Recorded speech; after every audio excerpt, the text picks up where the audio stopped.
Na hát felvettem az egyik kedvenc alapdarabomat, én egyébként ezt így itthoninak hordom, ez egy ilyen kezes lábas overall, nagyon szeretem. Alapvetően ez azért van rajtam, hogy tehát ugye emberek közé el tudjak menni, mert például nyáron is volt rajtam, és nappalra vállalhatatlan benzinkútnál tényleg megállt az élet. Viszont haladjunk. Láthatóan szeretem a feketét, mert a fekete egy alapszín. Ez egy elég klassz csipke ruha, mindenkinek van ilyenje a szekrényben, legalább egy darab.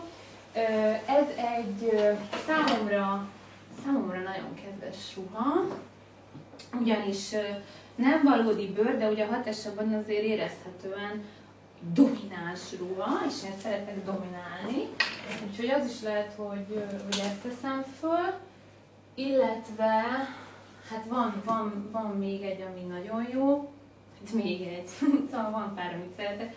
Ez például azért jó, mert ez olyasmi, mint ami rajtam van, csak ilyen zsabóval, és van alávehető direkt bugyi, tehát hogy csak azt akarjam húzni, mert egyébként én utálom a melltartót, én nem hordok melltartót, már régen elégettem őket. Úgyhogy ma ezek közül választunk valamit. Na, tehát ez az egyik kedvencem, szerintem ez teljesen vállalható, és hát ami a fűzést illeti, idegesített, hogy egyszer egy kellemetlen alak elkezdte szögekni kifele, úgyhogy elég melós volt visszafűzni. Ezzel úgy vagyok, hogy ezt is imádom az overallokat, de ez nem tudom, hogy nem sok-e, vagy inkább nem kevés. Úgyhogy nézzük egy negyediket.